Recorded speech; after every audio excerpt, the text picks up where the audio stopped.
Bom, gente, olha só.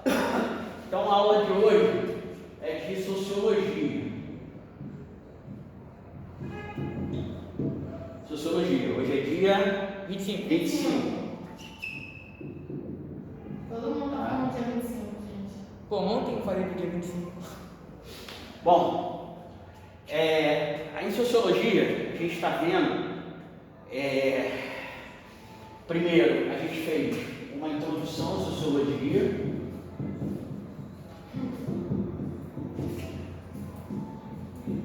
Isso aqui é professor, isso aqui é exposição. Onde eu mostrei a sociologia, ela é também conhecida como a ciência do conflito. Por que ciência do conflito? Porque a sociologia, ela vai surgir como uma ciência ali na segunda metade do século XIX, ali nos anos 1850, 1870, como consequência da segunda fase, ou segunda revolução industrial, tá? O mundo estava mudando, as fábricas estavam surgindo, os trabalhadores estavam sendo extremamente explorados nas fábricas e os intelectuais começaram a entender que havia necessidade de se criar uma ciência que buscasse entender a dinâmica da sociedade, o funcionamento da sociedade. Então a sociologia surge, ela surge junto com o aparecimento daquilo que a gente chama de modernidade. Então o que ela vai buscar entender? Ela vai buscar entender as relações sociais, tá? Então, a sociologia ela é a ciência que vai buscar entender como funciona a sociedade, como se dá o funcionamento da sociedade, como é possível que exista uma sociedade onde as pessoas convivam, onde as pessoas vivam e onde as pessoas compartilhem, né, os mesmos espaços, sobretudo as grandes cidades, né, são lugares bem cheios. Como é possível que a gente vive em sociedade? Como é possível? Por quê? Como? Né? A grande questão da sociologia é como é possível o social? Como se dá o social? Como se forma o social? E aí, você deu para entender até aqui? E aí vocês têm três pensadores que são considerados os pais da sociologia. São aqueles que vão explicar como é que funciona a sociedade, vão tentar explicar como é que funciona a sociedade. Um deles se chama Émile Durkheim, o outro se chama Max Weber e o terceiro se chama Karl Marx. Esses pensadores são considerados os pais fundadores da sociologia. Beleza? Então, cada um vai dizer que a sociedade é possível, que a sociedade funciona sob um determinado aspecto. Cada um vai focar em determinado aspecto. Na Durkheim, a gente vai ver, vai dar uma ênfase muito grande aos aspectos coletivos. Não só isso, mas os aspectos coletivos da sociedade. Eu vou explicar isso daqui a pouco. Weber vai falar sobre a questão da ação, a ação dos indivíduos, né? A ação social, né? E Marx vai focar um pouco mais nas relações de produção. A gente vai explicar depois cada um desses autores para vocês entenderem por que cada um fala o que fala, tá? Mas Durkheim vai priorizar os aspectos coletivos da sociedade. Durkheim, ele cria a noção de fato social. O fato social para Durkheim são coisas, os fatos sociais, eles são coisas que acontecem na sociedade e que tornam possível o social. O fato social, ele tem 3 características para Durkheim, que é a coercitividade, a exterioridade e a generalidade. O que é isso? Coercitividade. Coercitividade, ele vai dizer que é aquilo que nos impele, aquilo que não nos obriga, mas nos instiga a agir de uma determinada maneira. Por exemplo, meninas,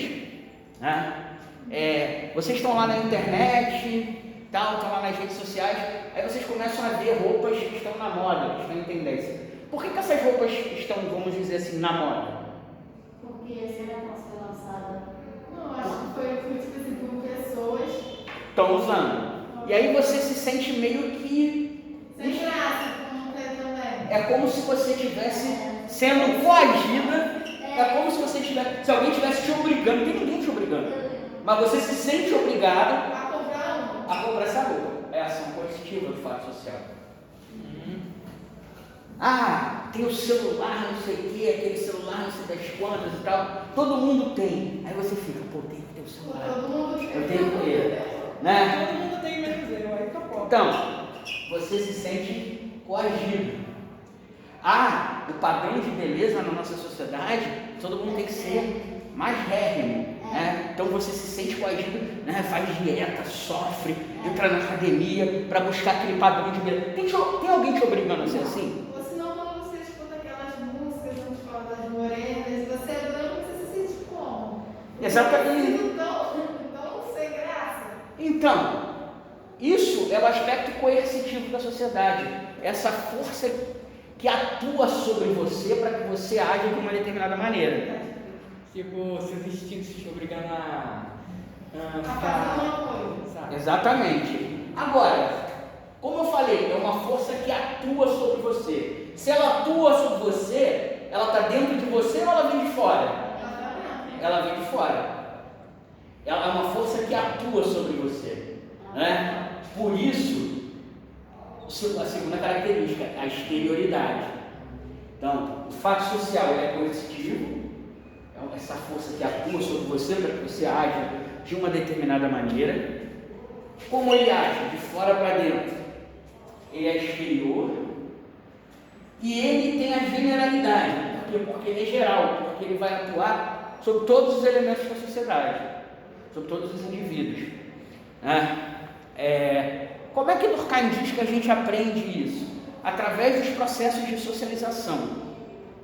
O nosso primeiro agente socializador, quem é? Quando a gente nasce, qual é o nosso primeiro contato com a sociedade? Quando a gente nasce? Nossa família, nossos pais, nossos responsáveis. Os médicos, sabe? Aí, sim, boa. Mas aí, não estragar. A minha mãe nem viu nascer. E aí quando a gente vai para casa, qual é o nosso primeiro contato de socialização? A sua família, a pessoa que está ali responsável por você, Pode ser pai, mãe, tio, enfim, quem quer que seja, é um adulto que é responsável por você na sua infância a te dar os rudimentos de socialização, É ali que você aprende determinadas coisas. Isso pode, isso não pode, menino não faz isso, menina não faz aquilo, não pode fazer isso, pode fazer aquilo, E depois, onde é que a gente aprende, depois da família, quem seria o segundo, vamos dizer assim, agente socializador do indivíduo? Para onde a gente vai depois aprender essas regrinhas? A escola, exatamente. Então, Durkheim, ele vai dizer que com o passar do tempo e através, primeiro da família, depois da escola, depois da própria sociedade, nós vamos internalizando as regras sociais. O que é internalizar? Por isso que você achou, está dentro da gente. não está dentro da gente, mas isso é internalizado na gente. De dentro. Se a gente sente dentro da gente. A gente sente dentro da gente porque a gente internaliza essas regras. Se você for, por exemplo, para uma tribo indígena, né? Lá na Amazônia, se você for viver numa tribo indígena, lá eles vão viver. Tá calor? Um pouco. Eu não tô sentindo calor, não, gente. Mas aqui, vai ter boa temperatura. Se você for para uma tribo indígena lá na Amazônia, lá eles vão viver segundo outras regras, são outros comportamentos, são outros valores. Pois é, isso para eles é natural. Mas e a gente Que também nem pode apelar? que nem japonês, Não. Eu acho que vai Eu tô devia querendo- ser também, cara. Eu acho que devia ser natural pra gente, mas hoje em dia não pode. Não, o que eu estou... Aqui pra gente não, pra eles lá. Então, o que eu estou querendo dizer, vê se vocês conseguem entender o que eu vou falar. O que parece ser natural, na verdade não é natural, é social. Determinados comportamentos que para nós são naturais, para os nativos lá na Amazônia são absolutamente estranhos. Determinados comportamentos que eles têm, que para eles são naturais, para nós são absolutamente estranhos. O que isso mostra para a gente? Isso mostra para a gente que nós somos, parte importante do que nós somos, melhor dizendo, é internalizado a partir do exterior, a partir de códigos sociais. É claro que nós temos a nossa margem de individualidade. Cada um de nós tem uma história individual. Eu fui criado numa família, eu estudei numa escola específica, eu tive contato com pessoas específicas, ele é a mesma coisa, ela é a mesma coisa, ela é a mesma... Então cada um tem uma trajetória individual, mas essa trajetória individual, essa capacidade de ação nossa, segundo Durkheim, ela é muito influenciada pelo social. O social, segundo Durkheim, vai influenciar de maneira extremamente acentuada a maneira como a gente quer viver, porque a gente acaba internalizando esse modo de vida, esse modelo de vida, esses comportamentos. Então, assim, uma coisa que a gente aprendeu hoje, que esses comportamentos que a gente tem da nossa sociedade, eles não são algo natural, eles são socialmente construídos, historicamente construídos. Se você olhar no passado, não, ele era 3005. Se você olhar no passado, por exemplo, até bem pouco tempo atrás, a mulher não tinha direito a voto, a mulher não tinha direito a trabalho. Agora tem. Isso tem. Até direito. Foi mudando, a sociedade vai mudando códigos, vai mudando comportamentos. Isso eu acho meio um pouco na sociedade de mudar, porque ainda está muita mudança. Tipo, hoje em dia você nem pode falar algumas coisas que podem ser ofensivas para qualquer coisa, qualquer tipo. Professor, uma pergunta, saindo da aula aqui. Por que a gente vai ficar até 6h40 só? Porque os professores também dão aula. O outro professor não veio? Eu não sei, tem que ver no horário quem é o outro. Não. Não tem outro professor não. A sua aula é só eu. Só você. Tá? Beleza, meu amigo? Boa noite. Que horas são, cara? 6h16. 6h16? Tá. Então, ficou claro até aí? Deu para entender essa questão? E assim, é muito importante isso, porque Durkheim ele vai ser um dos primeiros que vai pensar essa questão do social. Durkheim, embora ele não tenha sido o primeiro que usou o termo sociologia, foi um filósofo antes dele, chamado Augusto Comte, ele vai ser o primeiro que vai pensar a sociologia como uma ciência com um método próprio. Ele vai tentar construir um método, que é o método de investigação sociológica. Tem um livro lá, As Regras do Método Sociológico. E Durkheim, ele vai mostrar, então, ele vai procurar mostrar como a sociedade influencia demais nas nossas decisões. Então, ele vai estudar, por exemplo, as religiões, ele vai estudar, tem um livro, As Formas Elementares da Vida Religiosa, onde ele vai discutir a questão da religião, ele vai mostrar a importância que a religião tem no sentido de criar uma coesão social, quer dizer, o sentido de pertencimento ao grupo. Ele vai mostrar, né, como a religião ela pode aglutinar, né? Durkheim nem tinha religião. Ele está mostrando aqui não a religião em si, mas o papel social que a religião cumpre. Deu para entender? E ele vai mostrar como isso vai ser importante para criar essa coesão. Ele vai estudar diversos eventos. Ele tem um livro, né, chamado O Suicídio, onde ele vai estudar as taxas de suicídio na Europa em determinadas épocas. E aí ele vai mostrar que em períodos de crise, períodos de guerra, em determinados momentos históricos, a taxa de suicídio aumenta. O que ele quer provar com isso? Ele quer provar que mesmo o suicídio, que é um ato dramaticamente individual, né, a gente acha que o suicídio é uma escolha individual. Com isso ele vai mostrar que até o suicídio tem uma influência da sociedade. Ele vai mostrar em situações específicas, situações de guerra, em alguns grupos específicos, dependendo de situações com crises econômicas, enfim, ele vai elencar uma série de situações, e aí nessas situações ele vai lá buscar as taxas de suicídio. E ele mostra, está vendo aqui, ó, quando determinada situação acontece na sociedade, as taxas de suicídio sobem. Quando determinada situação acontece, as taxas de suicídio descem. Por que isso acontece? Porque o suicídio, embora seja visto como um ato dramaticamente pessoal, como uma decisão pessoal, ele tem uma influência do social. Então assim, muitas coisas que a gente acha, que a gente pensa, que são ideias nossas, na nossa cabeça, na verdade, muitas vezes tem uma influência do coletivo, da sociedade, da coletividade. Então, como eu citei o exemplo aqui, uma roupa que você vê e você acaba ficando fissurado, um telefone, essa ideia de magreza, de todo mundo tem que ser magro e forte, sarado e tal. Se você voltar lá na Idade Moderna, o ideal de beleza, a mulher bonita, a mulher perfeita na Idade Média, ela é a mulher mais cheinha. Hoje a mulher, para ser assim, o ideal de beleza, de padrão de beleza na sociedade é a magreza. Quanto mais magro, mais valorizado. Não, mas não é, gente. O padrão estético não é esse? Oi? Cada um tem seu gosto, na real. Não, mas também tem gente que exagera. Vira um palito. Não, gente, olha só, eu estou falando aqui de um padrão que é socialmente aceito. É claro, e aí é que eu falei que a nossa própria trajetória individual vai acabar definindo alguns gostos.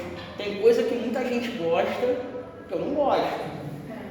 Mas isso não invalida o fato de que essa coisa que eu, Rodolfo, não gosto, é socialmente aceita como um padrão. A gente hoje vive numa sociedade onde a gente é valorizado por aquilo que a gente tem. É mentira? Não. Mesmo que você não concorde individualmente com isso, o padrão da sociedade diz o que pra gente? Você vale quanto você tem. Se você for um pobre professor como eu, duro que nem um coco, você vai ser uma pessoa que não é tão valorizada. Eu não precisaria nem ser professor, podia ser qualquer coisa. Mas se eu tivesse um monte de dinheiro no bolso, com certeza seria olhado de uma outra forma. Teria mais poder, teria mais prestígio, seria socialmente visto de uma outra maneira. Quando você chega numa loja para comprar, se o vendedor vê que você está com dinheiro para comprar, ele só falta ajoelhar nos teus pés. Se ele vê que você está só olhando, ele ainda faz cara feia para você. Pois é. Então assim, a nossa sociedade, ela é repleta de padrões, padrões de comportamento, padrões de beleza, padrões de consumo, padrões de vestimenta, uma série de padrões que o tempo todo ficam nos mostrando, nos vendendo, nos dizendo como é que aquilo deve ser. Ou seja, existem padrões que são socialmente estabelecidos e socialmente definidos como aqueles padrões que, se você fizer isso aqui, beleza. Eu falei das meninas das roupas, os rapazes também. Existe um padrão, pelo menos na minha época, existe um padrão que o cara tem que seguir para ele ser aceito como um cara legal dentro da comunidade dele, para as pessoas gostarem dele, para os amigos, ser valorizado pelos amigos, né? Então ele tem que ter determinados comportamentos, ele tem que fazer determinadas coisas, porque se ele não agir daquela maneira, né, ele é visto como alguém fraco, ou como, não é assim? Então, isso é exterior. É a exterioridade, o social, sendo internalizado por mim, né? E influenciando na maneira como eu vejo o mundo. Aconteceu um bagulho triste com isso daí. Por quê? Isso daí, exterior. Oi? Os amigos dele Ah. era de morro e tal, foram roubar uma loja, aí ele foi junto na área. Ele não roubou nada, mas mesmo assim, o policial pegou, prendeu, bateu nele e agora hoje em dia ele tem problema mental. Nossa, tem problema mental. Sim, bateu tanto que. Pode ser. De salto também. Eu tive Demora meia hora dentro da delegacia. Eu tive alguns casos assim, né? Eu conheço, dou aula há 22 anos, né? Tem situação de aluno que você vê que o cara é legal, gente boa pra caralho, mas às vezes acaba indo Um mau caminho. na onda de determinados amigos, vamos dizer assim, né? E acaba entrando bem. Hoje em dia é curiosidade, hoje em dia estão todo mundo, os amigos dele.